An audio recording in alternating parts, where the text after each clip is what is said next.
Tick, tick, tick, tick. And welcome back to another episode of Pokemon Knowledge. Do you hear that ticking in the background? Is that sound of just a bomb waiting to detonate? Is this going to be the end of the Pokemon hobby as we know it? Is it time to sell? Is it time to buy? Is it time to kiss your wife goodbye and say, this is it. This is the end. This is the end of the run right there. I don't know. We'll talk about that a little bit on today's live. Never a dull moment in this old Pokemon hobby of ours, huh? A lot of crazy stuff has been going on right now. I don't know if you guys saw, they haven't released any of the photos yet, but it looks like if you watch my last week's live, a lot of it, I'm not going to go back and talk about it anymore, but one thing I did mention was that the Moltres EX SIR from Destined Rivals is going to have its own Team Rocket's Moltres box, and it's going to have that card with the stamp. And I talked about how I thought about that promo, what I thought about the product. If you guys haven't had a chance to watch that video, go back and watch my most recent live. Everything is under the live tab, by the way, on my channel. Nothing's under the video tab. You got to click on that little live tab. But either way, recently, just today, looks like there's going to be another UPC coming out. This time it's a Mega Charizard EX Ultra Premium Collection and then a Mega Venusaur EX Premium Collection box. We're going to get both those boxes dropping in what looks like November. So it's just interesting time and see, not to say there's nothing about UPCs that are inherently special. Well, okay, there's things that are special, but there's nothing where like it's guaranteed every product always gets a UPC. Going back in the days of super premium collections to ultra premium collections, it wasn't like every single set release and all the time. Now it just seems like we are constantly being flooded with UPCs, and I'm starting to really think, why do we keep seeing UPCs? And I think it's Pokemon's ability to just maybe make more money. Just that anything that they could put a higher price premium to it. I feel like we look at stuff and, really you think about it, it's like, what does Pokemon make its most money on? And the thing they make their most money on is just packs. That's the thing that they print the most of. Whatever they print the most of, they're going to have their lowest cost per item. Call it that widget unit cost. You guys remember widgets from economics? Their widget unit cost. Their cheapest possible cost is just one pack. Because really, when you think about it, one pack of cards, that is for the most part what all other products are based around. It's just that single pack. And I think whatever product they could put the most packs in, no matter what sort of cardboard and casing and coins and damage counters and sleeves and promos and whatever surrounding it, as long as they could put a bunch of their cheapest widget into a product and put a heavy premium on it and a big price tag, I think they just make so much more money. Why they're not doing this with booster boxes? Because at the end of the day, booster boxes is the thing that they make the most money on, hands down. I mean, it's not even close. Like, booster boxes, especially booster boxes, when Pokemon is selling direct to consumer, 36 packs literally wrapped in a little bit of cardboard, which is a booster box itself, with 1/100th of a cent of cellophane wrap. I don't even know how much, Pokemon pays for the wrap that goes around a booster box, which, man, I got some rants about wraps. One day I'll go off on a rant about just wrap. How much of a crazy premium people put on plastic. Just the other day, like 2 weeks ago, 3 weeks ago, we were at Charlotte Collecticon, and I was walking the floor with Dan, and Pongo was looking for an Evolving Skies booster box, and we came across Evolving Skies booster box that was pretty cheap compared to all the other boxes that were on the entire floor. I think the guy was asking like $400 less than market. So we called up Pongo. We're like, hey man, you're looking for an Evolving Skies booster box? Like, this guy has one. Pongo walks over. The guy had it priced $400 less because there was the little teeny slit on the side of the booster box. Like, it pretty much went almost the length of the box, but you could tell the box was original wrapping. It wasn't tampered with or anything. It just had a little bit of a slit in the wrapping. And the rest of the wrapping was still tight. If you were looking at it face on, you would never know. But it had a $400 decrease in the premium over that half a cent wrap or 1/100. However, I don't even know what cellophane wrap costs at Pokemon at the scale they're wrapping stuff. And you know what Ponga did? He said, I'm not interested. And just walked away because of, instead of getting a $400 premium, it's crazy. This is what people value in this hobby, but it kind of goes, and it's funny too, like now everybody's talking about Pokemon Center ETBs and stuff. Pokemon Center ETBs going to the moon. Everybody's talking about, look at 151, look at Obsidian Flames with that Charmander promo at your Pokemon Center ETBs, and it's just like, but if God forbid your ETB has a little teeny tear in the cellophane wrap, it devalues that ETB hundreds of dollars. And it's like, why? I think it's pretty funny. I don't think people realize that these boxes are not, there's nothing inherently special about the wrap, too. And I don't think people realize that, too. Like, especially these ETBs. Like, yeah, you could just reseal a box, I guess, with just all the original components, just put new wrapping on it, I guess, if you want. And you can make hundreds of dollars. And then I know what people are going to say. They're going to say, oh, PK. But what you don't understand, PK, is the Pokemon booster box wrapping has Pokeballs on it. Okay. You think you can't rewrap a Pokemon booster box? And they're like, no, you can't, PK. Shout out to Son of Mewtwo. Son of Mewtwo buying the 20 at PK memberships. People are going to go, no, you can't, because it's the wrapping. And you can buy your Etsy wrapping, but it's not the same. It's not the same wrap in PK. So there's no way you could rewrap a booster box. Okay. You guys are stupid. Yeah. There's a couple products. Let me show you one. This is the kind of stuff I don't like to do. This wasn't even part of the video, but we're going off on a tangent. Let me just show you a little product.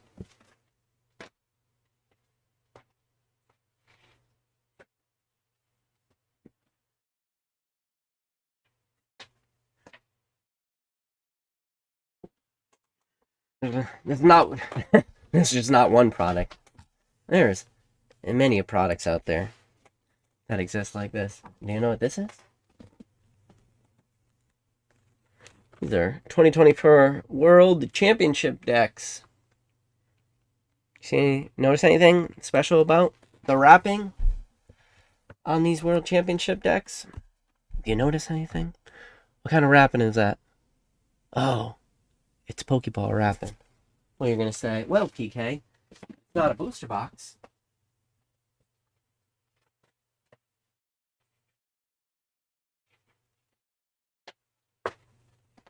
No. This, my friend, is a booster box. Do you see any kind of size disparity?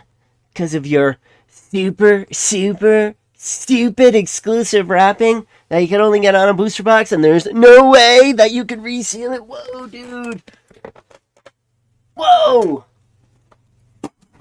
The level of knowledge sometimes in this hobby. You think that's the only product like that? You want me to go get you more? Or did I kind of prove my point? Because I could get another product for you too. But you know what? I'm gonna let the hobby figure it out themselves. But whoa, you can only, but it's Pokeball wrapping, PK. Booster boxes. It's like, there you go. What do you think? Do you think there's some kind of crazy, like exclusive wrapping seal process that it makes the booster boxes where it's like a patented way that it's wrapped? Do you think? The amount of, sometimes the level of stupidity I found in this hobby, and this I've come across this on my streams. I've literally come across people saying, because just so everyone knows, booster boxes have a premium over loose packs. Like, for the most part, we've showed where maybe sometimes that's not the case, but for the majority of this hobby, booster boxes have a premium. I mean, I think right now, actually, Battle Styles packs, for a weird point of time, the loose packs are more expensive than the booster boxes, but that usually corrects, and for the most part, booster boxes are more expensive. And the amount of people that I've seen come into my streams and ask me, and they say, PK, are these packs from booster boxes, ETBs, I say, no, they're loose packs. And they go, oh, well, I only like to buy packs from booster boxes because I know they're not tampered with. And I can't be mean. I can't. Krabby Pack says I have old packs that are minty. Grading tips. It's hard, Krabby Patty. I've graded, my most recent pack grade and submission was 138 packs, and I know less about grading the old packs than I do. I mean, you could look for the pack crimp indents on the front and stuff, but it's hard, man. I don't really know. But I've had people come onto my stream and say, I don't like to buy loose packs because I like to buy from ETBs and booster boxes. I know they're not tampered with. And I just be nice. And in my head, I think the premium that exists for packs out of a booster boxes versus loose packs. So what that person inherently was telling me on that stream was that person was telling me, PK, I believe that you would take the time and resale 36 booster packs, which is very doable. Anybody could resale a pack. And it would probably take, I don't know, call it 20 to 30 seconds per pack to reseal.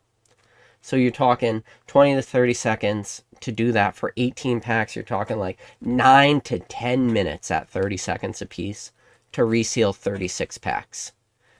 And people are willing to say that you would go to that effort to reseal 36 packs and you would spend 10 minutes. But you wouldn't spend the extra 15 seconds it takes to reseal a booster box.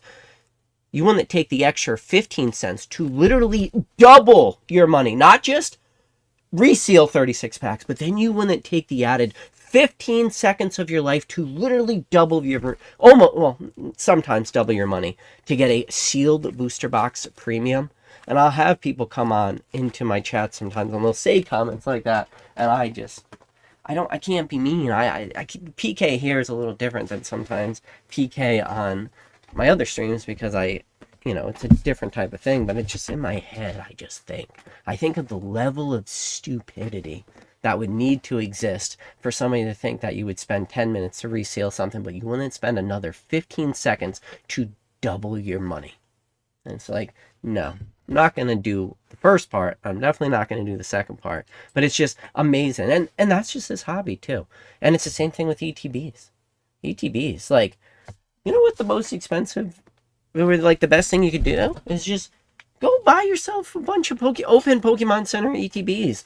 And go, what? You think the saran wrap, there's different layers of saran wrap. Well, it's just stupid. I'm not going to get on my whole resale rant. But, there's nothing special about the resale process on plastic. It's dumb. But it doesn't matter. That's not what this video is about. But it's just one of my rants. One of my pet peeves of this hobby is that level. Back to the topic of this video. Pokemon invested in just one big ticking time bomb. It almost seems like there was a certain channel out there in YouTube that on many, many videos recently, we kept talking about institutional money might be entering the hobby. Some handsome devil, God, he's handsome, just kept saying that on a lot of lives and saying institutional money might be hopping into it. Maybe some of this is from institutional money. And maybe you couldn't give out perfect examples, and that handsome fellow would try to lead people along the right path. And then, you know what? It's like a couple days ago, Kevin O'Leary, the guy Mr. Wonderful from Shark Tank, he's got his new, whatever it's called, Secure Collectibles, his new fund he's building with Shine, of all people, which is a weird thing. I don't know. I didn't know Shine was still doing what he's doing at the level he was doing it, but Mr. Wonderful, Shine was the guy that sold Logan Paul that fake first edition booster box case that Rattle covered, helped to springboard Rattle's career and all that stuff, blah blah blah. And Kevin O'Leary is just gonna build it into a fund, and then this fund's gonna be an exclusive thing. And Kevin O'Leary talks about it as you're buying the card to be the face of the fund, and it's really expensive advertisement, but it's also not expensive advertisement. And the reason why is Kevin O'Leary has gone on record with MSNBC and said he doesn't expect this card to get sold in his lifetime, and that he expects this card to just be one of the key pieces of his fund. And it's like, sounds like institutional money to me. It sounds like maybe somebody was out there saying it, and now it's more mainstream, and now people are talking about institutional money, and now I see all the videos coming out, and people are like, I wonder if institutional money will have an effect on the hobby, and it's like, this shit has already been happening. And God, I don't even, how many times did I say institutional money on this channel? How many times? I mean, this is the thing, there's always be somebody who, for the first time today, finds this channel, which fine. That's fine.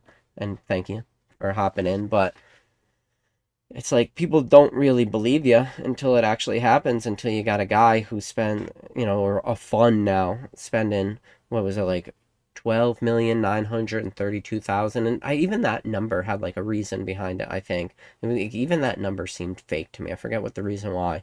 But it's all just this, secure collectibles fund that they're going to be doing. And you know what? They're going to sell it like any other. And I don't know if this is weird too, because I don't know how secure trading funds are going to work with like the FDIC and all this stuff. And it's like any kind of crypto fund. I don't know. It's deep, but that's institutional money, meaning people are taking notice.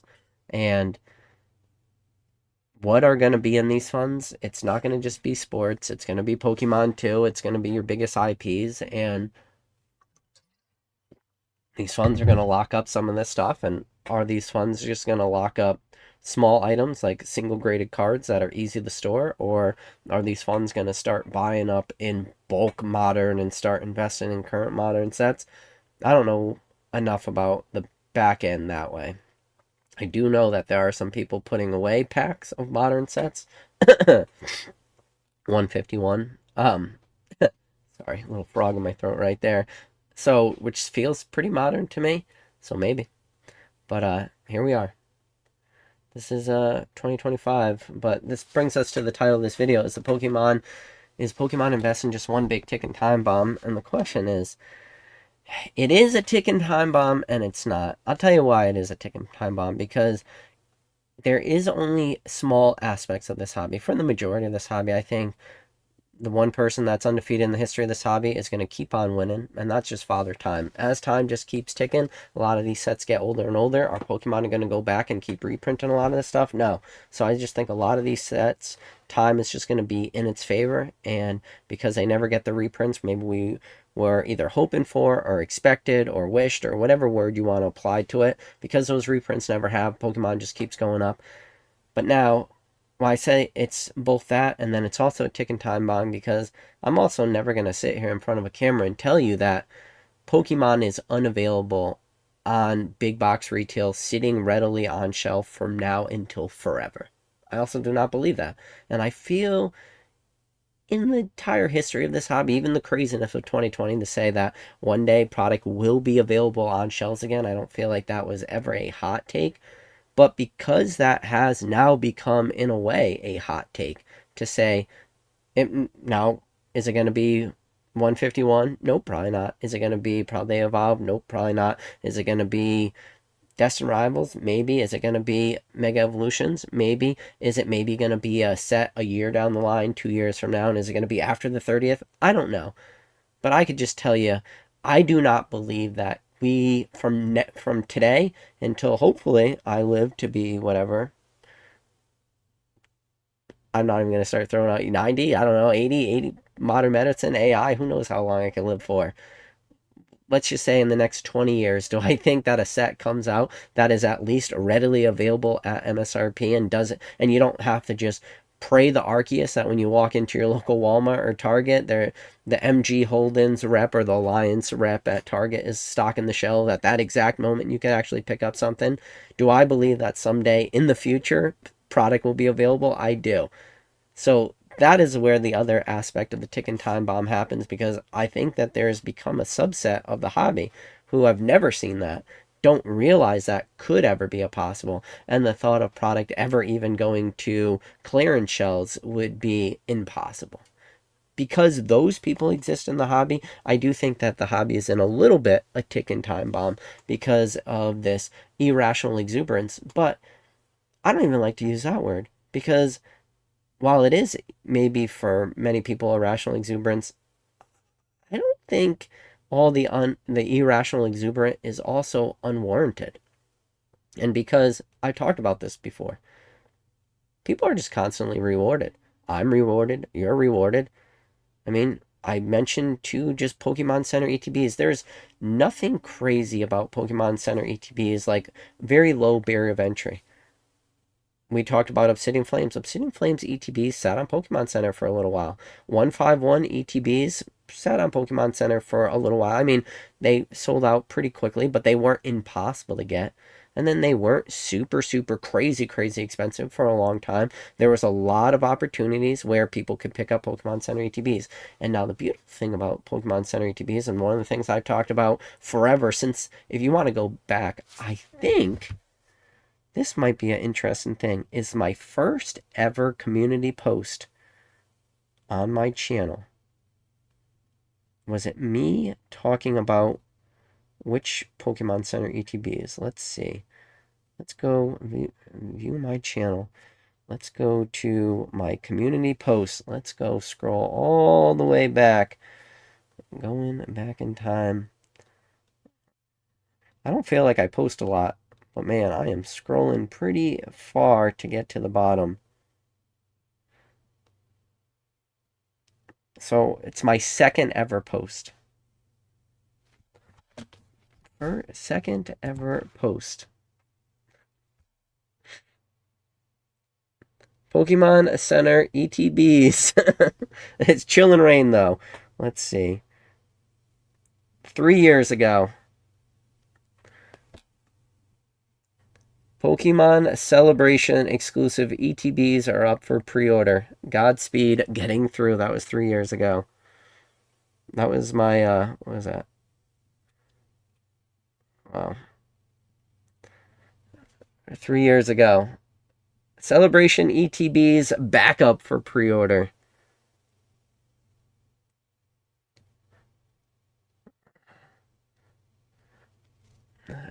Oh man, look at this. Don't forget GameStop pre-orders today. Look at that. The Pikachu and Zekrom box. Those things are worth a lot. Celebrations UPCs available on Pokemon Center 3 years ago. Fusion Strike, Pokemon Center ETBs up on... Man, talk about a blast through the past. A nice little trip down memory lane right there. I'm just looking at some of the ETBs and stuff. That's, I even have like Pokemon Go, Pokemon Center ETBs, Lost Origin. Oh, God. What a time.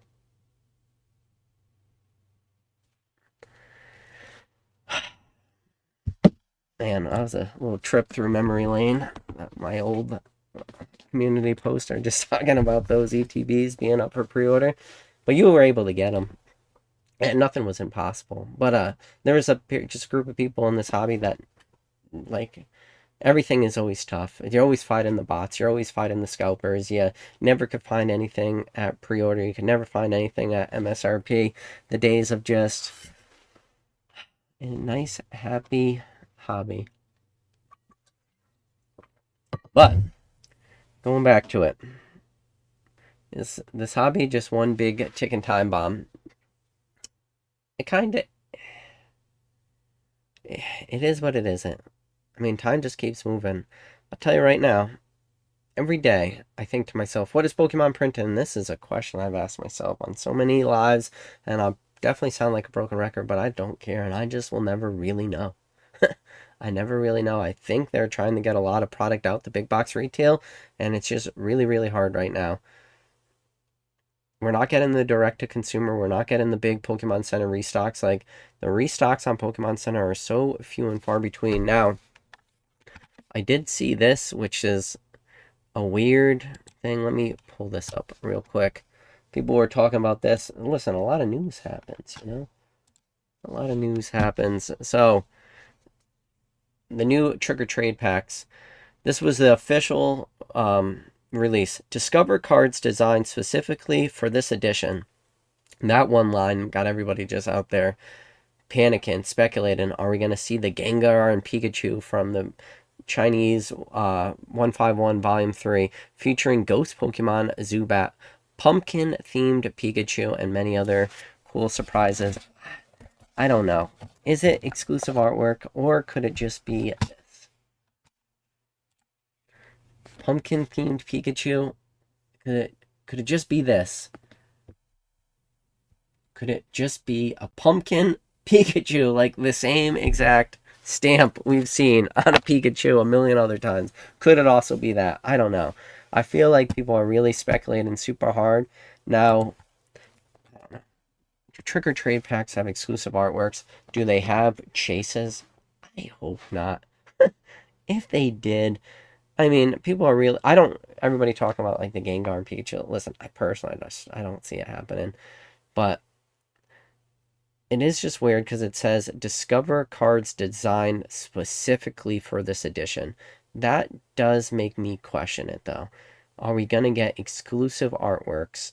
Because trick or trade packs, while they do have that little Pikachu pumpkin stamp on it, they were never exclusive. So they were never cards designed specifically for that any of the editions in the past. Now, that's another thing too that people don't talk about. Pokemon pulled a fast one on a lot of people with those booster bundles. Do you guys understand that? I think I got the booster bundle. Let me show you the fast one Pokemon pulled on everybody.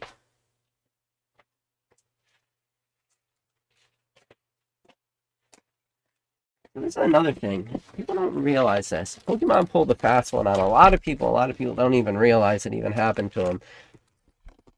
This is the 2003 Trick or Trade, the old booster bundles. Look right there.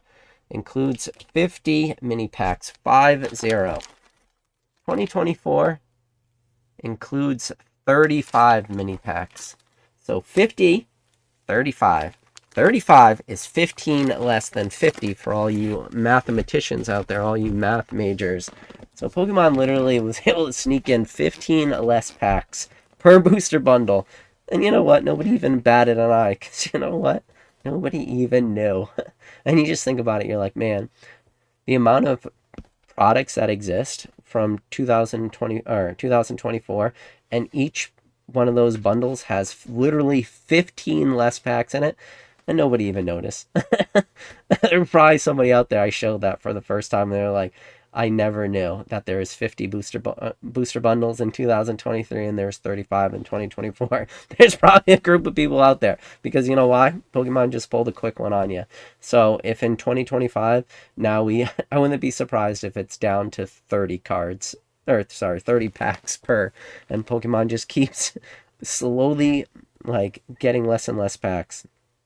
And but man, if there's exclusive artworks, especially if they are like ghost type Pokemon or Umbreons or Gengars, because look at the cover of just 2024. You got a Gengar, you got a Pikachu, you got an Umbreon right there. If Pokemon puts out exclusive artworks, I will be nervous about that. Everybody's like, you know, PK, the booster bundles, when you talk about, people always say Pokemon cards are made for kids, right? And like a lot of people give that a little bit of pushback, and they go, yeah, they're made for kids, but you know, they're also made for adults too, you know. It is really hard to make that argument with the old, hey, these are booster bundles. It literally says like what they're designed for. Share Pokemon fun and excitement on the spookiest night of the year with a bundle of booster packs. Like, really, really made for trick-or-treaters. So that one's a tough one. That's a tough hill for some people to die on, talking about how booster bundles are maybe not made for kids. That's just, hey, listen, it is what it is. That's just not one of those ones I'm willing to die on. But yeah, if there's exclusive artworks right there, that's going to be scary. Either way, back to just random stuff. As is tradition on the channel, let's steal old Jimbo out there, aka ZNG from James from ZNG Emporium. Let's go look at some of his recent seals that happened. Look at this. Another gold star record right there. 24,000 doll hairs. Gengar from Skyridge. 25,000. Gengar taxes rail. Upside down English versus Japanese for the gold star. This one's a little interesting, but there's a huge caveat right there. The Japanese is a gem mint 10 and the English is only a 9. So obviously people still don't love the Japanese as much as English. Confirmed paid new record for the Pikachu Gold Star, $37,000. Week 1 surge in the modern cards. Cool cards. I'm just scrolling. I'm just looking. Look at that. Gengar from Expedition. Look at this. We want to do this. We could do something fun. Get a nice show it. Gengar from Expedition right there. We got a Gengar Hollow. This one hit a 6 though. This old Gengar Hollow hit a 6. Do you guys want to let me crack it right now live on screen? So, if you guys never cracked a slab, I'm going to do a little crack slabbing exercise right there. A couple people out there, it's weird. They crack their slabs, they only do one cut. The way is you want to cut all 4 corners. I don't know why some people only cut one. I'll never really understand that. The amount of extra time that it takes you to crack 4 corners, the amount of time it takes you to do 4 corners versus 1 is super, super minimal. So, what we're going to do is, all you're going to go is 1. Oh, these are the new PSA slabs. So this one's these are a little gluey right there. So we're going to go, that is 1.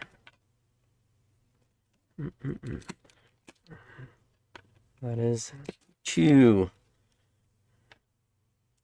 I don't know why I call it gluey, but that's kind of how these corners feel.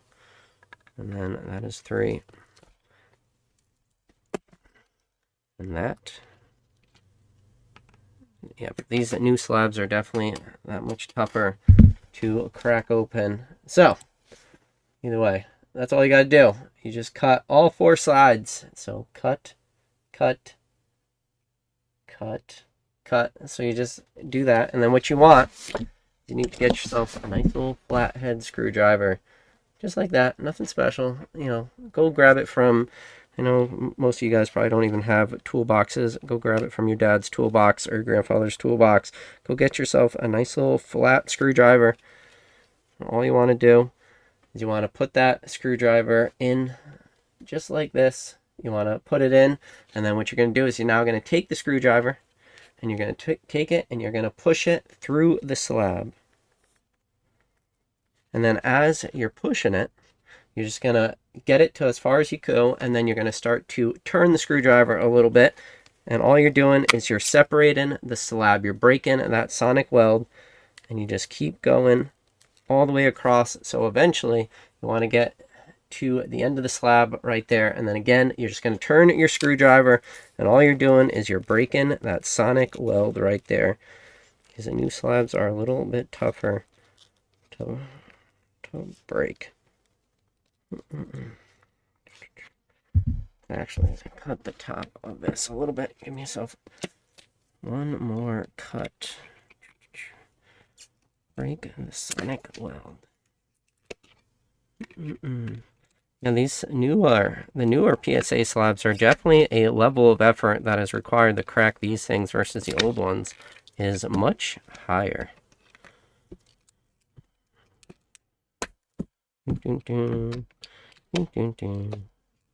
So just cracking a slab. These things are, I mean, I'll tell you what, if you guys watch my lives with Nat Turner, when Nat Turner came on, he was talking about these newer slabs, and man, they are well designed.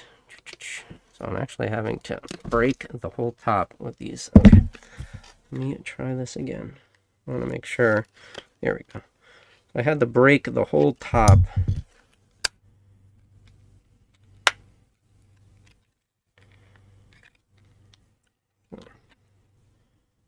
Good slab there, PSA. So, sorry. This is an expensive card, so I am taking my time. I thought it was going to crack a little bit easier than this.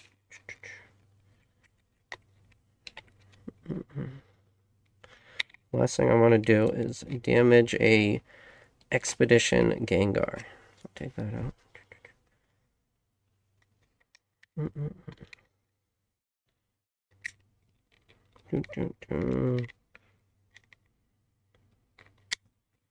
There There we go.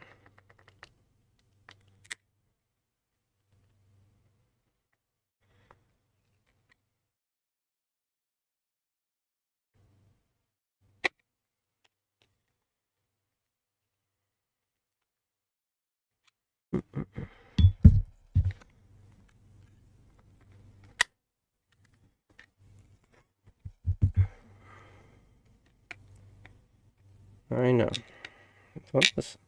So it's been a while. These new slabs are good. I'm just taking my time. I want to make sure. Do not damage this card. I have to break the bottom welds too. Man, these new slabs are really awesome. I'm actually impressed with the quality.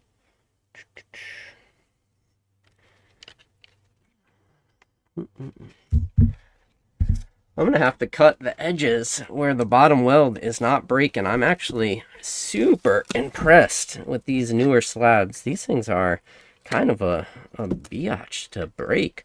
I couldn't break the bottom weld from the top, like peeling it apart. I want to make sure that when you're peeling it apart, you don't let the card go into the slots. Because the worst thing you can do is rush something like this. Maybe doing this on a live is probably not the best thing to do either. But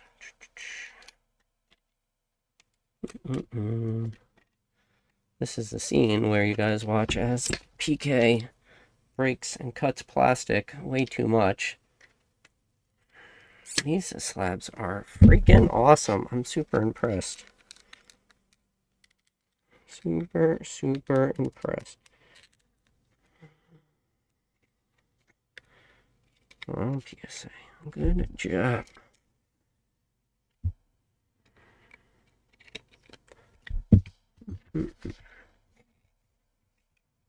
Have any of you guys tried to break these new slabs? They are miserable to break. Oh,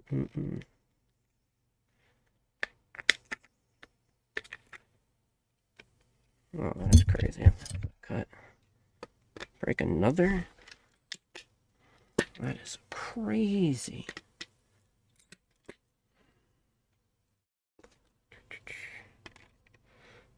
When Nat was saying they design better slabs, he was not lying.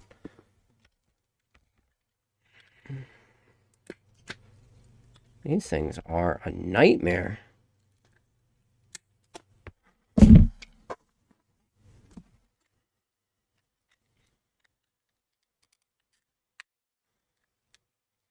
You know what they did, which I didn't realize it, is they created a better shield around the side of the card.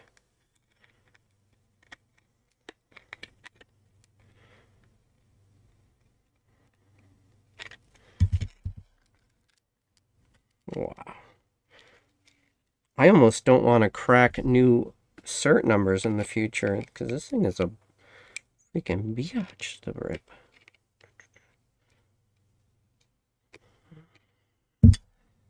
I can't believe I feel like the best way to do this now.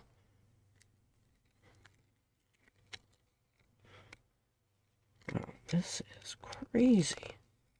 Why is this so hard right now?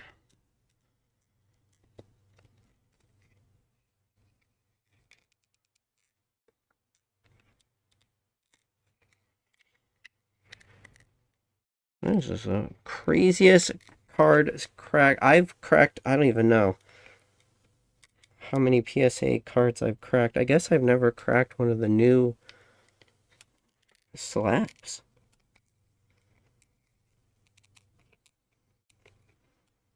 They're like super, either that or the welding process has just gotten incredibly better. Again, I'm taking my time, because I don't want to damage the card. Holy crap. It's like I can't break all.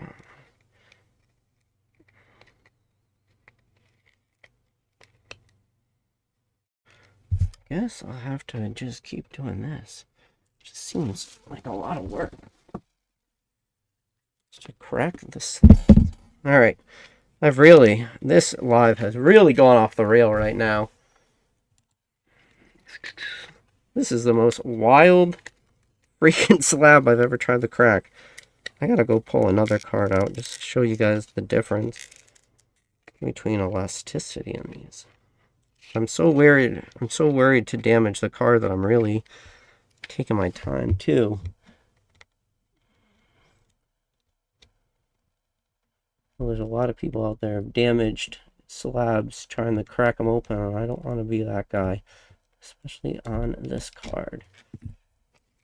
Man, I don't want to crack slabs anymore now, with the, or at least modern certs.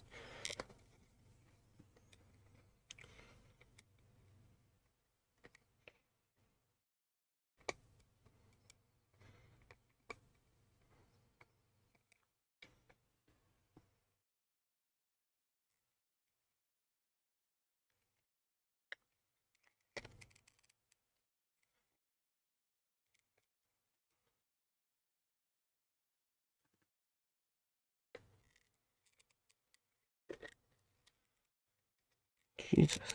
This is the most crazy slab.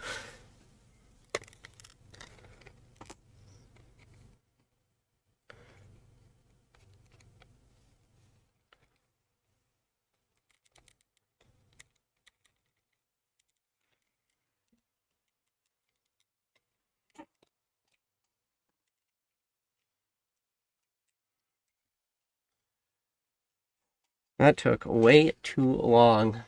Alright, the card is out. I cannot believe the amount of sheer effort that it took me to get this card out to make sure that I could cleanly break it out of that slab. That is the most wild thing. Let me go get another slab. Let me get an older slab. What the heck was that? Let me see. Let's get let me get an older slab for you. No, here we go. Here's a good one. I bought this for a binder collection, just that I'm trying to make. So this is just low grade. I don't need high grades for my binders. So this is the Polytoad. Look, so this is the older cert number. So it's just a 5 PSA. It's just worth it for the price of the card raw. I didn't care about the graded. But so watch. This compared to the old one, this thing shatters like glass. That other thing shattered like glue. Yes, I know the word shatter like glue. That is the difference. It took 0 level of effort to do the old slab. You put your screwdriver in, you put it in, you pop this thing right apart, and there you go. That's a binder copy for the Polytoad Hollow from Skyridge. Just that easy. The amount of effort from the old slabs versus the new slabs are insanely more complicated. I don't think I want to crack. I'm going to, honestly, from the future, looking at these really new certs to see, like, maybe I don't want to try cracking them. Or I'm going to have to figure out a better, like, the amount of time it took to do the Polytoad versus the Gengar, it had to have been minutes less. And people are going to be like, oh, PK, this guy must talk like he cracked all these slabs. But he must not. Well,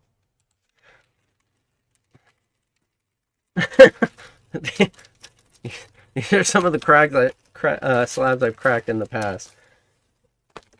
So I would say that there's a decent amount of flips right there. And holy smokes, that Gengar was the hardest one I have ever had to crack out in all my days. So it's not like I don't have... That was incredibly tough. I challenge anybody, watch, try to crack the new PSA slabs. Where were we? Fuck, this chat went off the rails. Let's go back to old Jim from C&G Emporium. Let's get some of this content again. Either way, Gengar records, though, I feel like even those records could be broken pretty soon. Mew EX from Legendary Treasures right there. Man. This is the Black Label Multiplier. I've done this a few times, and I haven't done this in a long time. Some people have pulled some really clean cards on the channel. You know, we do a little condition check. We try to see what do I think it's going to grade. There's been a couple that I said, just try this on at the Beckett. What's the worst case that happens? You get a Beckett 9.5, you just crack it and resubmit it to PSA unless it's impossible to crack, like PSA slabs. Holy smokes. That was embarrassing. That is a absolutely wild scenario. But, all right. So, that is my rant. I don't really have too much I want to say tonight. I just want to talk about, like, is this hobby a ticking time bomb? And it is, but it isn't. There is aspects of this hobby, but it's all going to come down to things I've already said on lives in the past. I promise you, if people in this hobby continuously get rewarded, people are just going to be so insulated from any of the downturn. Now, I guess at this point, the new collectors might be the ones that are holding the bag. But the crazy thing is, are they really going to be holding the bag? Does that make sense? It's just crazy. All right. Because people just keep getting rewarded. Set after set, release after release. And everything I'm doing right now and everything I know from other people. So there was definitely a period of time in this hobby where a lot of I call it my personal friends in the hobby, my acquaintances in the hobby, a lot of them stopped buying for a while, right? And I feel like it's completely opposite right now. Everyone I know is buying the most that they've ever bought. Now, at the same time they're buying the most they've ever bought, the price points are also at the highest. And I know that there's a lot of people out there who are just waiting to dump more money into the hobby, because even for me, my hardest problem right now is not buying. My hardest problem right now is just finding good deals. But because I can't find good deals, it doesn't mean that I'm stopping either, though. It's just, it's painful in the sense that I just constantly want a better deal to arise. I want a good deal to pop up. They're just not happening right now. So I feel like that is a problem. Most people in this hobby, especially people that have been around for a while and people that have a little bit of money reserves, it's not a question of have they stopped buying. Like, nobody just goes to zero. I just think everybody's kind of just waiting for the good deals. And now this is the problem too, is because the good deals are so hard to find. Do you know what I find myself doing lately more than anything else? I find myself buying at either at market or as close to market as I've had in a very, very long time. And man, buying at market or close to market definitely doesn't feel good either, you know? So it's a weird scenario. It's just like, because I want to keep buying, because I can't find the deals, I'm just buying at market. But then it's like, well, why are you buying at market if you always try to buy under market? And this comes to where the hobby might be a ticking time bomb. I keep buying as close to market or at market because I still think everything is just running up. We run into a weird scenario right now. For a while, a lot of the sets I was picking up were Sword and Shield sets. I've kind of slowed down on Sword and Shield sets a little bit. You guys don't have to go back too far, and you can see when I was talking about pick up all the Brilliant Stars and Lost Origin and stuff like that you could on Pokemon Center. And then there was a while I was talking about Fusion Strike, Loose Packs before they went crazy. But I was picking up all those products, and it's like all the sets that I just mentioned. Right now, today, at the time I'm recording this video, do I think Brilliant Stars has hit its all-time high, meaning whatever booster boxes are at today for Brilliant Stars, they never go up higher. Whatever Lost Origin is today, they're at their all-time highs. They never go up higher. So now is the best time to sell. That's the problem.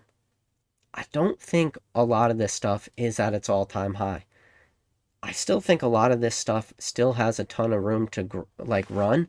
And one of the reasons why I'm feeling that more and more every day is because one of the things you need, and probably one of the most important things you need for this hobby to continue to grow, to continue to succeed, is you need more and more new people to keep piling into this hobby. And if there was definitely a period of time where it felt like we were not getting a lot of new people coming in. We got a lot of people doing pullbacks, and that's when prices drop. But because people are just constantly piling in day after day after day, and things that probably many of you, if not most, if not all of you, just think of as the most modern product, to a lot of people feel vintage. Like I mentioned, when I say Brilliant Stars, when I say Lost Origin, while to use those words as vintage, it's a meme of the channel. I always say, you want to know what set is vintage? It's the most recent set as soon as a new set comes out. So when Mega Evolutions comes out, Destined Rivals officially becomes vintage, all right? It's a joke. It's a meme on the channel. But the unfortunate reality is a lot of people, I feel like that is actually the reality for a lot of these people. They do feel like Brilliant Stars and Lost Origin are vintage. Maybe the same way that a lot of people felt when they were entering into 2020. And then all these Sun and Moon sets and XY sets, they really started to dry up until eventually it was only Steam Siege was left, only Crimson Invasion was left, and then Arceus Take the Wheel. Both those sets ended up going up because the people that entered into 2020, while Sun and Moon was super modern, while XY was still pretty modern at the time, it just felt so far away for those people entering in because they had never experienced it. And I think we're just having the same cycle kind of repeat itself, where people that have recently entered, they don't know Sword and Shield being available. They don't understand how you could have a community post 3 years ago showing 151 ETBs or Fusion Strike ETBs up at Pokemon Center. Like that thought seems so foreign to a lot of people. Oh, and that was even 151. I just realized those were Celebration ETBs, not 151 ETBs. But either way, took me all that time to realize I showed Celebrations because I just was doing the math. I'm like, wait, did I say 3 years ago that was Celebrations? But I think that's the issue. And I do feel that in another couple years there's going to be more people that enter into the hobby, and where right now today we're living in the days where you could still pick up Stellar Crown pretty cheap, you could still pick up Paradox Rift pretty cheap, you could still pick up Temporal Forces. Shout out to Temporal Forces, super slept on set. Iron Crown, Iron Leaves, Raging Bolt's in there, the Morty's Conviction's in there, the Bianca's Devotion's in there. There's like 10 different SIRs out of Temporal Forces. All the SIRs are super solid and pretty decent illustration rares. Obviously got the Metagross in there, but the Ghastly is the big IR. Temporal Forces is one of those sets that is definitely slept on. But either way, whether I think it's a slept on set or not, it doesn't matter. It's still one of the cheaper, if not the cheapest Sword and Shield set right now, Temporal. But then you think about in 5 years from now, are people going to look back on Stellar Crown and Temporal Forces and Paradox Rift, and they're going to see whatever booster boxes prices are at in 5 years, and they're going to say, yeah, I just want like these as part of my PC. And it's like, why didn't you just buy the boxes then? And I know it seems weird to a lot of people now, but I think in 5 years from now, you're going to hear people say, yeah, I just wasn't around for when Temporal Forces was released. So I just never got a chance. And there will be a lot of people out there will talk about booster boxes. Maybe even today you could still pick up some of these boxes for 200, 220, and it's like maybe today is when you bought your box. And in 5 years from now you're going to tell those people and be like, yeah, that 220 for, a Paradox box or a Temporal box just seems crazy. And I just feel like that is the trajectory that the hobby's kind of going on, which it goes back to the title. It's the whole, is this just a ticking time bomb? Ticking time bomb. The pull, all pullbacks are possible. The amount of effort that is going to be required to pull this back is going to be huge. And it keeps going back to it is because so many people have made so much money, whether they've made it in the actual like literal sense, mean they had a box, they sold the box, they collected the profit, it's sitting in their PayPal, they're sitting in their bank, whatever they did, they reinvested into the hobby, they did whatever they want to do. The amount of people that have gains built in is just crazy. And then, so that's like the literal, and then the amount of people that the unliteral, or I should say unrealized gains. So the people with the unrealized gains that are just sitting on this product is crazy.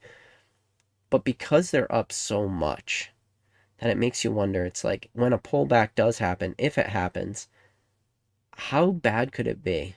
And that's the problem. That is the problem. That I feel like that if this is the ticking time bomb scenario, that's what it's got to look like. And the only reason I could speak to that is because I am in that boat. And I realize it. And I just keep buying in.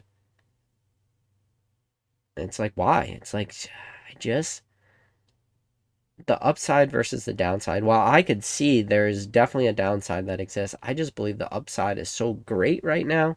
And I just wondered if I'm just like,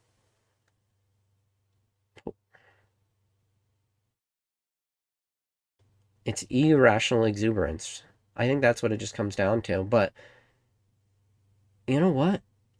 I bet you could go and find a video of me a year ago saying, like, almost verbatim, word for word, just saying, like, I'm still buying, I'm still going all in, and probably having the same reservations then. But luckily, like, my reservations never stopped me. I never stopped buying, because if I did, man, I would be so sad. I'd be a sad panda right there, because I stopped buying. And it'd be like, why? It's like, well, because I thought, it was a ticking time bomb, but I just keep buying. And then 2 months ago, I said the same thing. 4 months ago, 5 months ago, a year ago. And you just keep saying it. You just keep buying. And it's like how can you have everything? Everything. How can everything you do be rewarded? How can 100% of anything in life be rewarded? And here we are. We're just in the moment of 100% success. you know? I look at, I showed the celebrations, and it's just like, just Pokemon Center ETBs, excluding booster boxes, excluding all the craziness. It's like, Obsidian Flames are $1,000 a piece. 151 are $1,000 a piece. If you bought so let's say you bought a case of celebrations, you bought a case of Obsidian Flames, and you bought a case of 151. That is 3 sets you bought 4 ETBs per, which for some people out there, maybe 4 ETBs is a lot. The amount of money I've seen people spend, 4 ETBs is nothing. 4 ETBs isn't even a drop in the bucket for some people.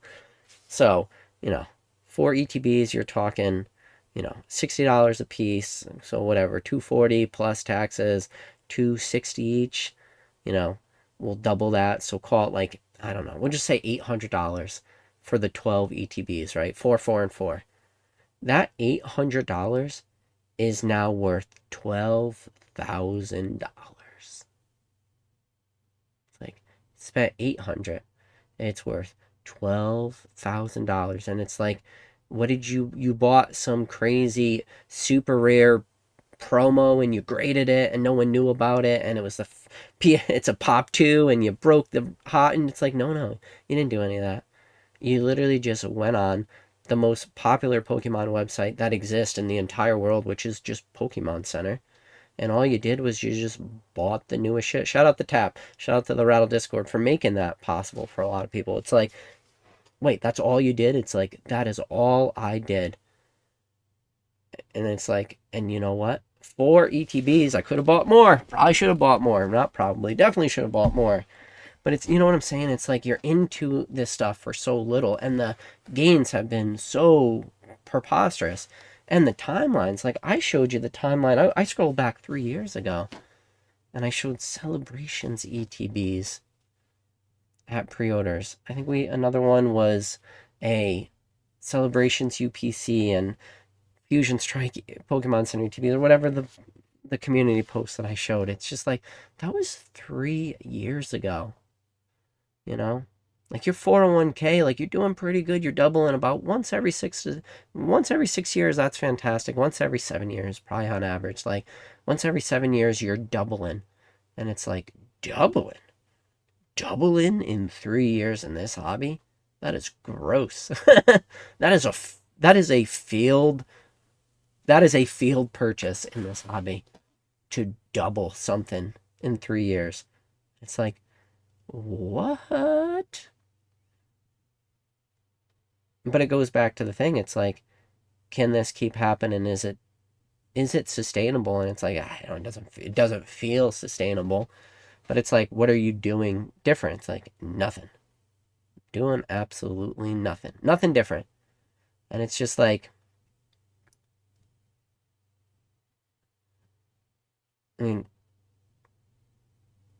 what happens? How do you get back to, let's not talk about losing money at this point, right? Let's just talk about, what does it take to get back to your original purchase price? When I talked about just buying a case of, we showed the photo of Celebrations, and Obsidian Flames and 151. You got a case of each. So just, that's only 12 ETBs. That's 4, 4, and 4. What does it take for those to go from $12,000 to get back to your initial buy-in of whatever? Let me just make sure I'm doing the right. So let's call it 60 times.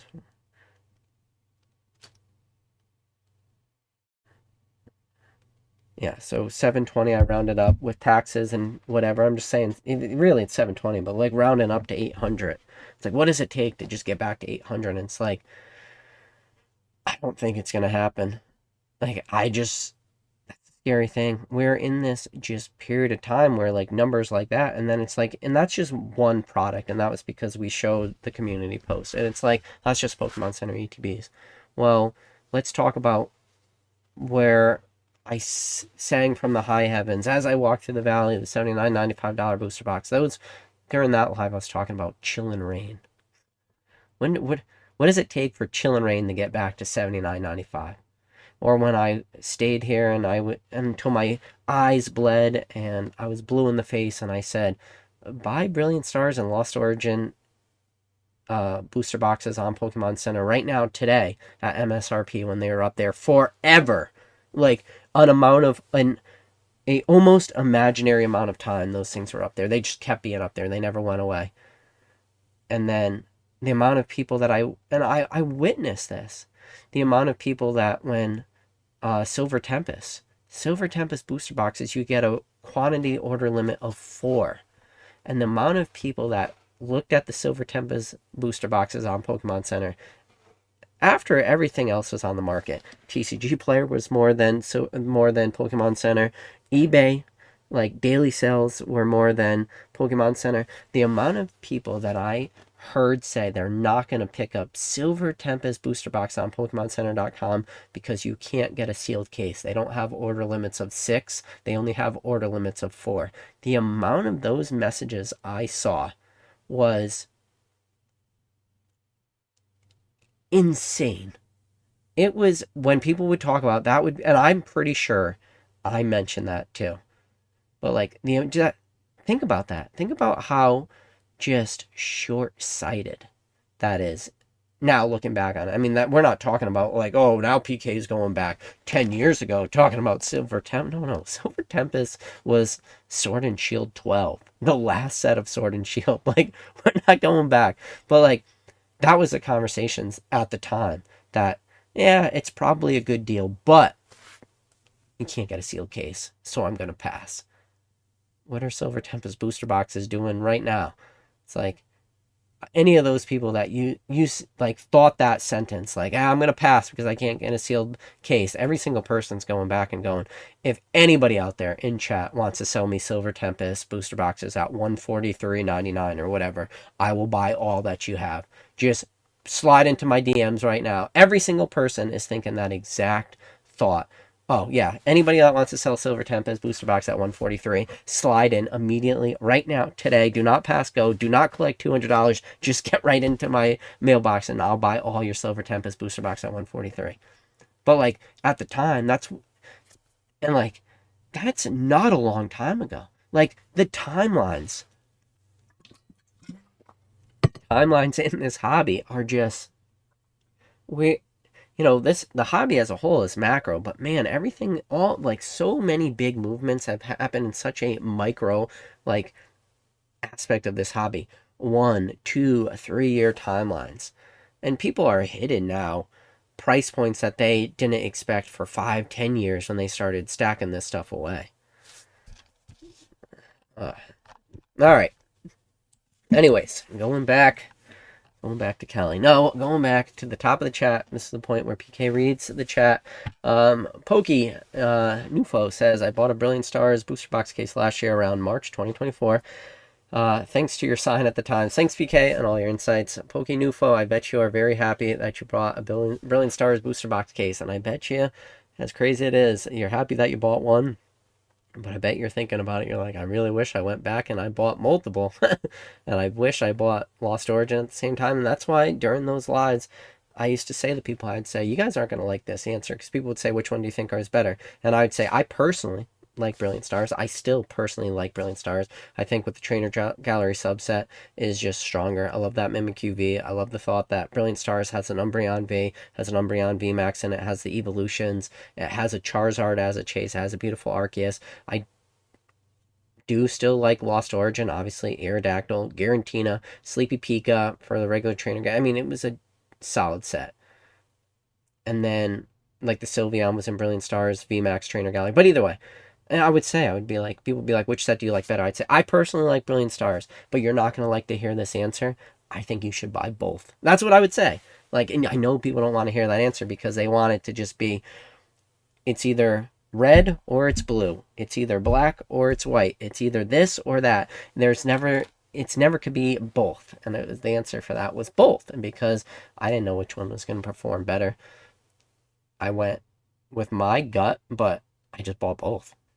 Like, that's the thing. And people don't even, at the time, people didn't even really want to hear that. Like, it almost felt like cheating in a way. It's like, I can't say both, PK. You gotta pick one.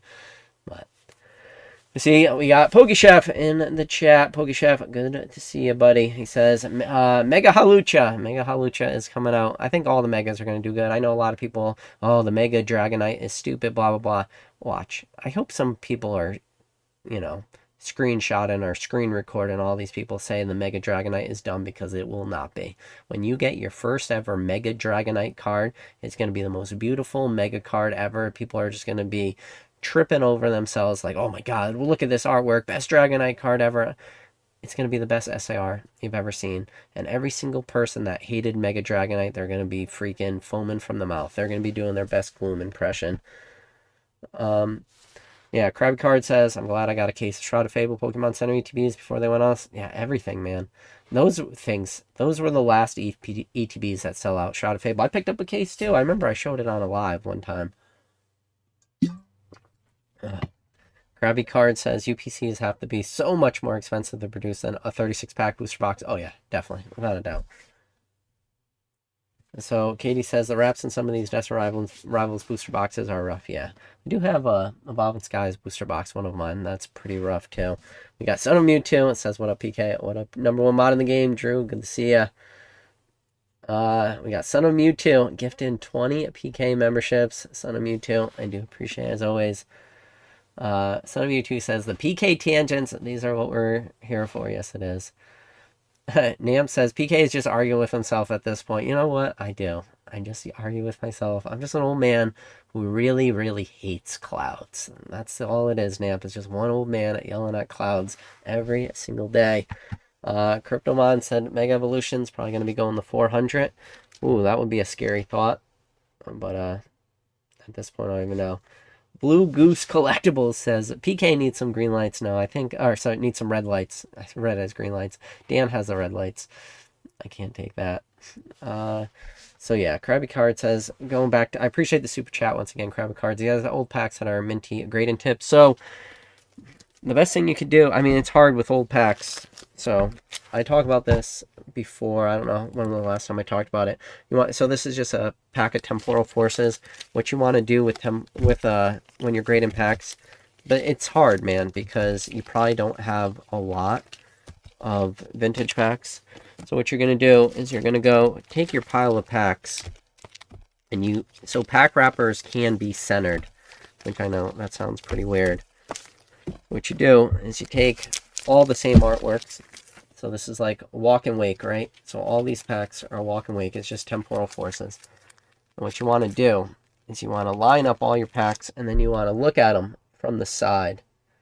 And you want to remove all the packs that are not perfectly centered. Like you can actually, this one right here really sticks out. You can see where the pack wrapper does not completely go around the pack.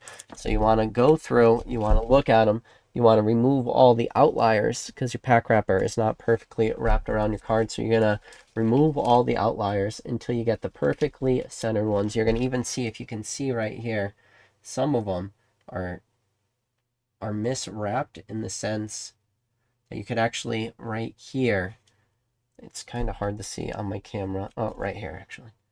You can see some of them, you could actually see the copyright dates kind of stick out a little bit because the pack wrapper is not perfectly wrapped. that is like one thing you can do, is you look for well-centered packs. Then you want to look for you want clean crimps. So sometimes crimps you'll get a pack of hidden fates. Let's see if I have any hidden fates. Hidden fates are pretty notorious for having rough crimps. So here's like a hidden fates pack. Sometimes you hear people say stupid stuff like, there's glue on my pack right here where the crimps meet the flap. Sometimes you'll get a little bit of this, and people will be like, there's glue on my packs. That is not glue. This is foil. They use heat. They use heat to seal these packs. Pokemon's not out there with a glue applicator. There's no glue that seals packs. Just stays on to the pack a little bit longer. You can actually see right like this. People will be like, that's glue. It's not glue. It's actually the top layer of the foiling, because the foiling wrapper, there's multiple packs, or there's multiple layers to a pack wrapper. This is, oh god, that was embarrassing. That was a MetaZoo pack that somebody bought. But if you have like an English pack, so there is a layer of foil wrapping, and you can actually sometimes peel it off.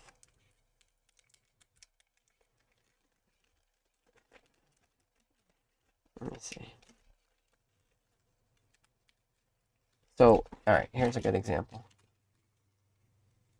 So right there's your foil wrapping. There's like your pack art. So there's layers to this. You obviously have your artwork, and the artwork is overlaid on the pack wrapper. So it would be really, really hard, but in theory, you could peel off your front layer of your foil wrapping. Like, there is a layer built into this. It's really hard. It's like a clear layer. I don't even know. This is really getting off the rails real quick. Like, you could sometimes, like when you open a pack, you could see. This is not a good example. Oh, here. Okay, here's like, you see this corner of the pack? You could see where the foil wrapping. I don't know if you can see that. Can you see that right where my finger is? So you can actually see where the foil has come off the actual plastic wrapping itself. You see that clear plastic? So there's like multiple layers within the pack. You have the foil layer, and then you have the actual plastic sheeting, or the plastic coating, or whatever you want to call it.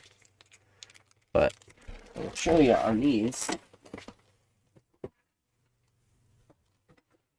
So shout out to Mr. Rusty PCA Gaming. So this is a fossil uncut sheet of pack wrappers. This is a base set pack wrapper uncut sheet. So you got to keep in mind, as these things are flying through and they're being cut, right? The packs are being cut, and then the machine takes these, they're flat wrappers, and they're wrapping.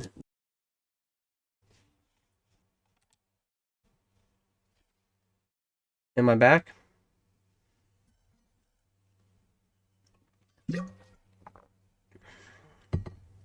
Am I back? I think I'm back. Am I back? I think I'm back. All right. Well, hopefully, for the people watching the replay, if you guys are watching this real time, I love you guys. Those of you watching the replay, it got cut off. But either way, I'm going back to, I don't know where we started, so I might end up repeating a couple of my things. So either way, these are the pack wrappers. So your packs are made of a couple sheets. Your sheets get loaded into hoppers. So you have an uncommon sheet is a separate sheet. Oh god, is my internet? Yeah, my internet's good. So the uncommon sheet is one. The uncommon sheet is one. Then you have your reverse. So for modern cards, you have your reverse hollow spot is one sheet. Your middle spot is another sheet. Your hollow is another sheet. Your energy card is another sheet, and then technically the code card is another sheet. So that's a lot of sheets that go in the one pack. And anyways, they're fed with these hoppers, and then your packs are right like this. And then as the machine comes, the way that the sheets are, it wraps around your pack. So it cuts it, and then it wraps around. So it wraps around it, and then it wraps it, and then it has these heat seals with the crimps and everything. And the machine automatically wraps it, you know. So it's like the cards are there, and then the foil wrapper wraps around this. And when that process happens, you have there's like a very, very little bit of variance in it. Like, not crazy, not enough to the average person wouldn't even notice it when the packs are actually wrapped around it, because you got to keep in mind these things are going a mile a minute. I mean, Pokemon prints 13 billion cards. How many of those are booster packs? I have no clue, but there's a lot. So because you have all these packs flying through, you have this little bit of variance with your pack wrappers and everything. So that is one of the things you got to look for. Another thing you want to look for is when you have a pack in a booster box. Sometimes when you have a lot of packs sitting on top of each other, you see the bottom crimp, because the bottom crimp is rigid when they're sitting on a box. This pack has it. You can see, I'll never be able to show it on the camera, but there's like a small indent on the front of the pack. So like a lot of times if you're grading modern pack or vintage packs, it's nice when you could get packs out of like a check lane blister or a blister, because usually there's no packs sitting on top of it. So you don't get that top of your pack, you don't get that previous pack indent like you do from a booster box. But with all that said, do you know how many PSA 10 pack wrappers I've seen, grade 10s, which has a very clear like crimp imprint in it and stuff? So I don't know, it's tough. So to answer your question, I really don't know. Either way, when I disconnected, I lost most of the chat. I'm back though, so I'm gonna go out. All I got back to silence is good. Says, followed you from 2022 with different accounts. I'm a ghost. He says, thank you for all your advice. Made around 100 G's only with one advice, play from you in 2023. That's all it takes sometimes. That's the thing. It's like, that's another problem too with this hobby. It's a problem. I'm going to really use that word loosely, problem. It's not really a problem per se, but it's just a conversation. Like, one of the tough parts of this hobby is you got to spend money to make money. And that is tough too. Maybe that is one of the biggest barriers of entry for a lot of people, is because you are constantly taking like a risk, because while Pokemon sure as heck feels guaranteed, it's far from that. It is always a risk. And it's just, how much risk are you willing to take to interact with Pokemon? Because there are so many things in this hobby that we can control, but the large majority of things in this hobby are so far out of our control. While we can control some, the most of the stuff is just so far out of our control. And I feel like that one factor does scare a lot of people away from going pretty heavy into Pokemon. And it completely makes sense too, because especially if you don't want to take that risk, like, Pokemon can be tough, but then at the same time you also have to sit on the sidelines, and then you're probably still actively engaging in Pokemon, and you just keep thinking every day, and it's like, I could have did this, I should have did this, and it's tough. It weighs on you. It weighed on me for a long time, and I've talked about this, I think, pretty publicly on a few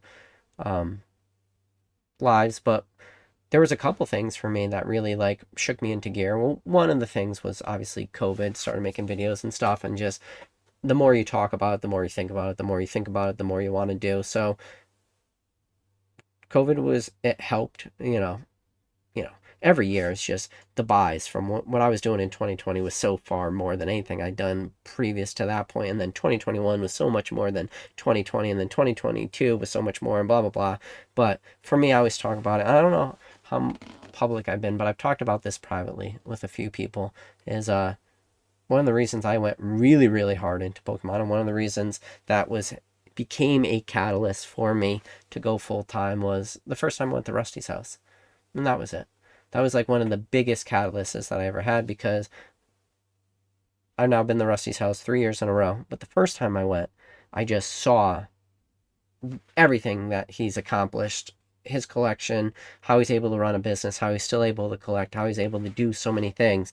And that was the first time that I really, really knew, where I went home and I was like, okay, everything's going to be different.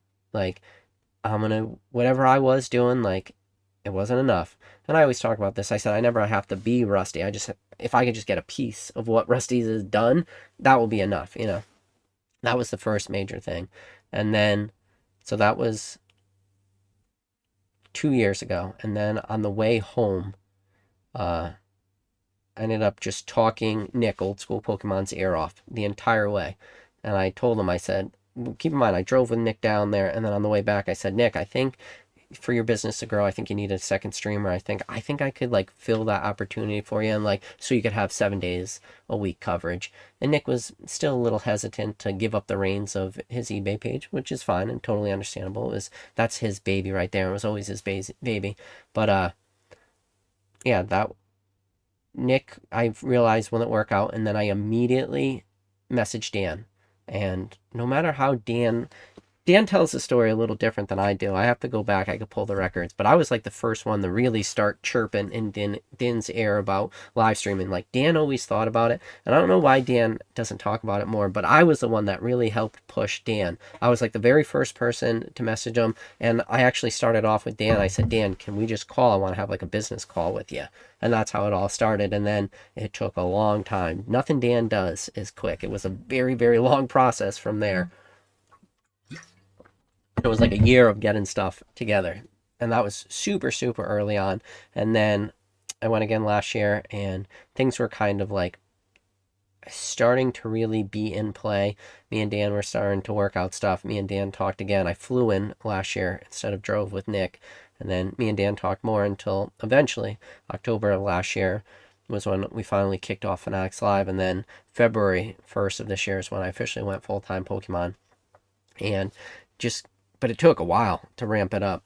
And like the whole catalyst for me was to it wasn't like just February 1st, just like everything instantly fell into place. No, it was a ramp up. But that big catalyst was all those years ago, just being at Rusty's house and just knowing.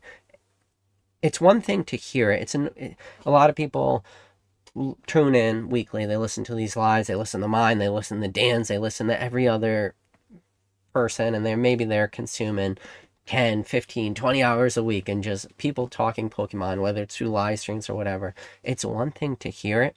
It's another thing to see it. It's like that old saying, seeing is believing.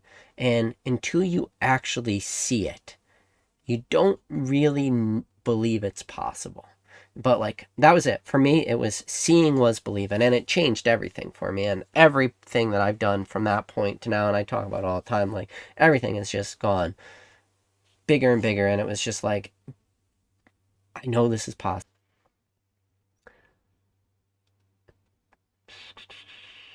All right, I'm reconnected. All right, I might have to shut this down pretty soon. I don't know what's going on with my internet. Um, Silence is good, said the Gengar. And the Gengachu from the Chinese 151. Oh my god, it'll be awesome. I have a collection. Yeah, we pulled one on the channel so far. That was very cool to pull. I couldn't believe how much that card is just raw, let alone that card graded. So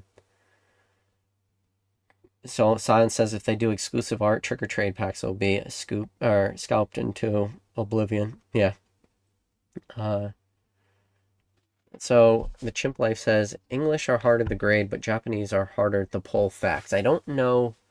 English are harder to grade, but Japanese are harder to pull facts. I don't know what that was referring to. Sign says, what are we doing for booster boxes?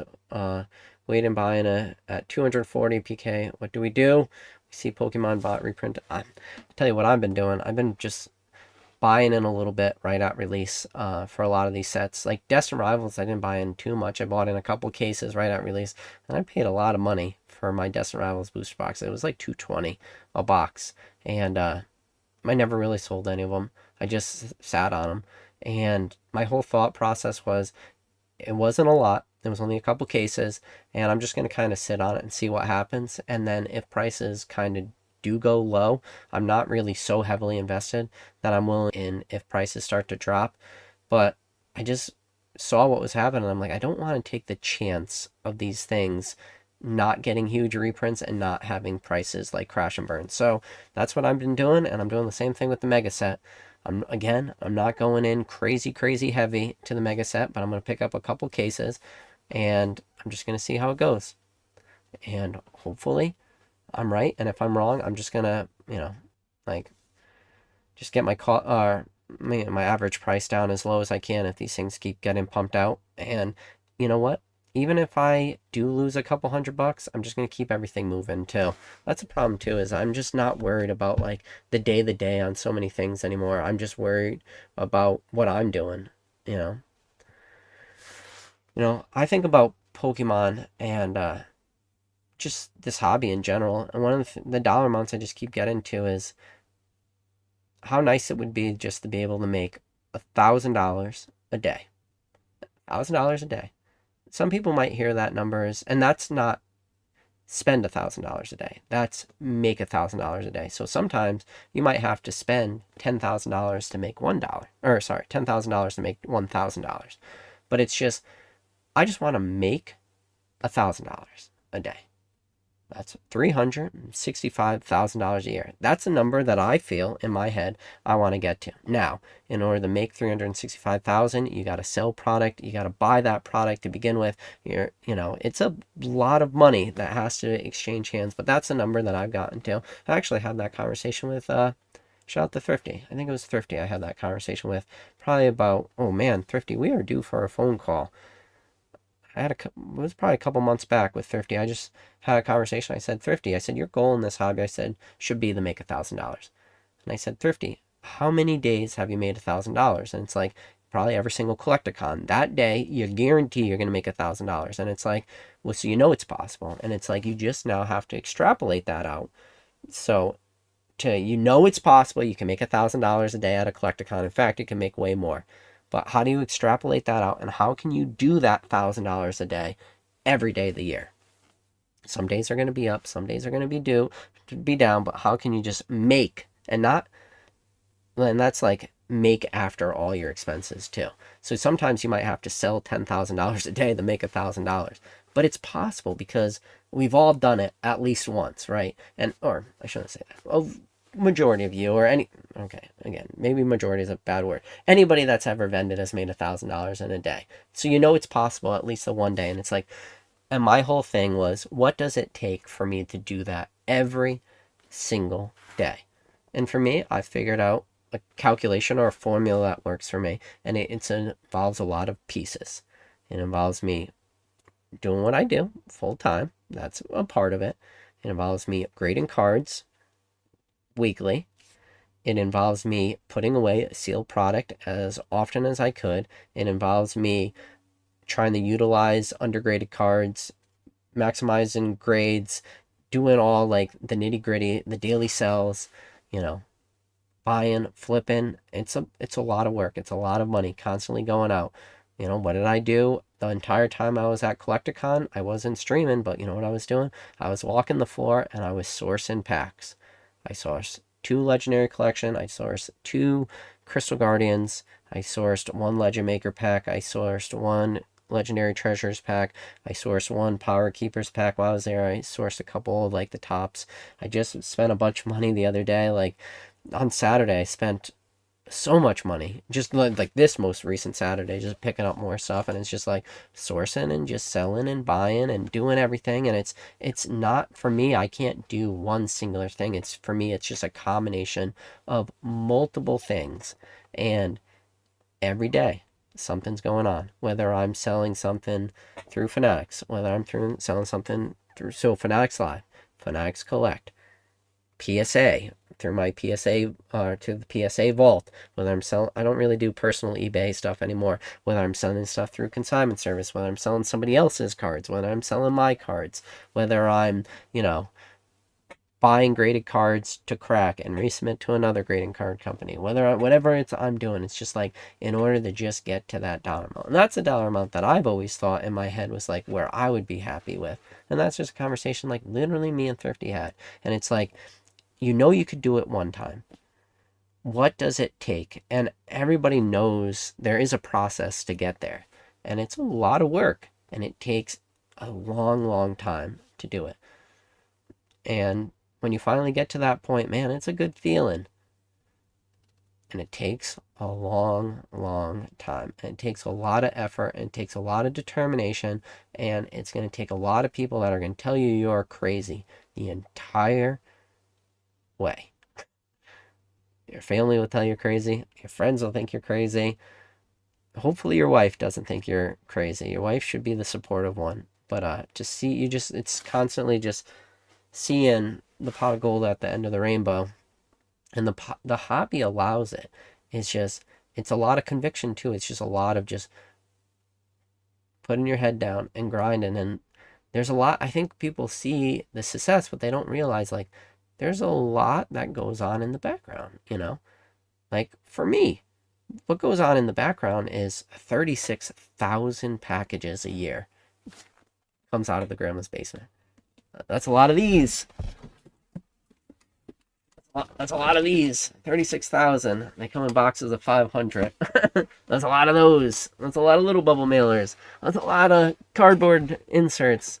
That's a lot of business cards. That's a lot of stuff that just goes out every day. $36,000.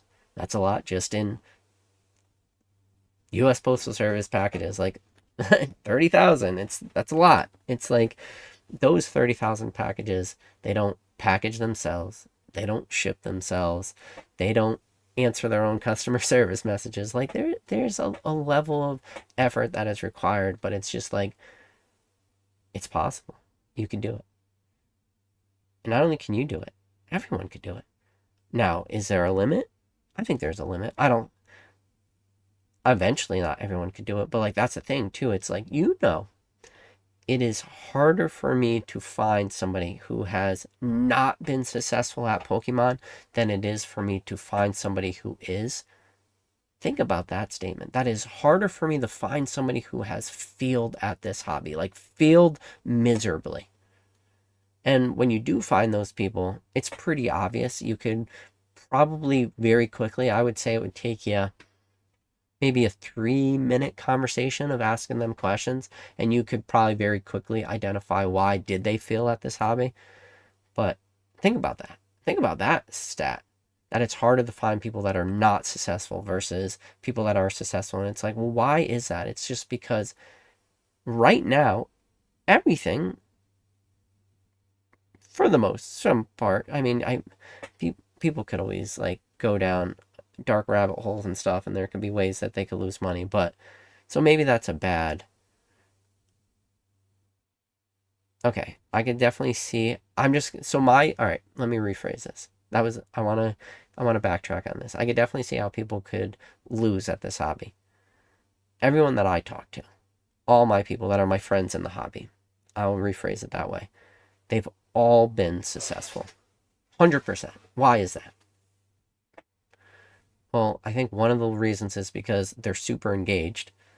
I think you're already a little extra engaged. Like, because if I'm going to meet the person, they've either reached out to me or they've been on my channel, or, I've met them at Collecticons, or I've met them at different events, or I've met them at these places, blah, blah, blah. I've been to their house. They've been to my house. Like, maybe it's possible for everyone, but I think I got it. I think I've worked this one through in my brain. Everyone to do it, but not everyone will do it. I think that's where it comes down to. While it is possible, it's just the fact of the matter is not everybody will do it. Oh my God, my internet.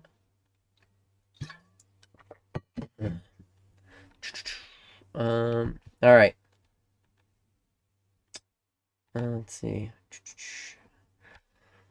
Alright. Joel says, I'm behind this slab. I found success in cracking the new PSA slabs by using some pliers to lift the overlap and edge of the case. You have to slowly lift the edge all the way around the card. Yeah. Once you break the seal, outer lip. Yeah, I noticed that. That was something new to me. So, Oreo Cakesters, this is a rough comment to read. He says, FedEx lost my case of Obsidian Flames Pokemon Center ETBs. It's the only ETB I don't have. That's a rough one. It says hurts to buy. Yeah. Snowies. Appreciate it. He says, we love you, PK. I love you too, buddy. All right.